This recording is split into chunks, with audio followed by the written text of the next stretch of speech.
the skylight for the glimpse of the sky. Man, I felt the endless longing that entails.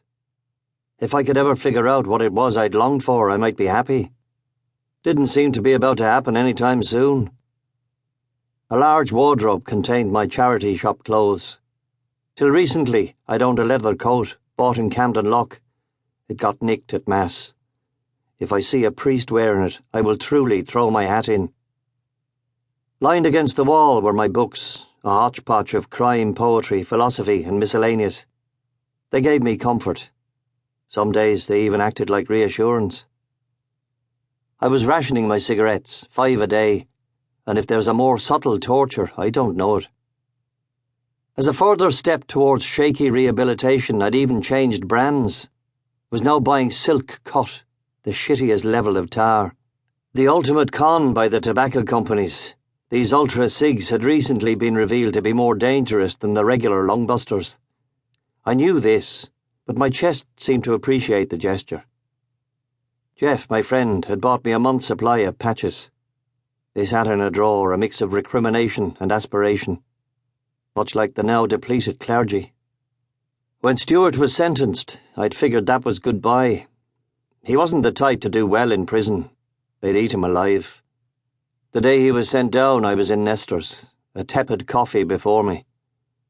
I told Jeff about him, laid out the jagged, brief history of my dealings with the guy. Jeff, polishing a glass, listened till I was done, asked, "You're clean now?" "Off the dope, you mean?" "Yeah." "I am." He put the glass beside a line of gleaming others, said, "Then fuck 'em." I thought that was a little harsh, said, "That's a little harsh." Jeff looked me full in the face, took his time, said, "He was peddling dope. That's the scum of the earth." I kinda liked him. That's you all over, Jack. Always the odd man out. Is there a defence to this? I didn't have it. Down the bar sat the perennial sentry. A mainstay of Irish pubs, leastways the old ones. They prop up the counter, a pint glass before them. Always half full, or half empty, depending on your perspective. They rarely talk, save in pronouncements like, "We'll never get a summer," or "We won't find it till Christmas." The World Cup, shambles that it was, had recently finished. Conspiracy theories, dodgy linesmen, atrocious referees had provided a feast of horrendous sport. The sentry said, "Them Cameroons was robbed." I stared at him, and he added, "I had a bet on Italy, got 7-1. 5 goals disallowed. It was a thundering disgrace." Thing is, he was right. But he became highly suspicious if you ever agreed with him, so I gave a non-committal smile. This seemed to satisfy as he resumed staring into his pint. I don't know what he hoped to find. Maybe the lottery numbers, or an answer for Eamon Dunphy. I asked Jeff, "What do I owe you for the coffee?" "Nada, buddy." "How's Serena May?" "She's trying to walk. Can't be long now." "Watch out then, eh?" Outside Nestor's, I turned up the collar of my Garda all-weather coat. A light drizzle was coming down, nothing major.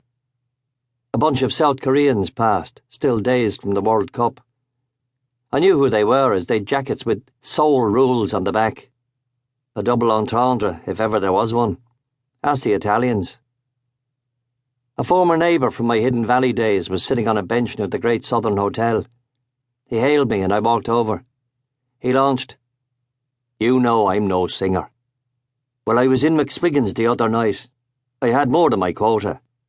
A Norwegian woman started chatting to me. I knew she was from there, one of them cold countries.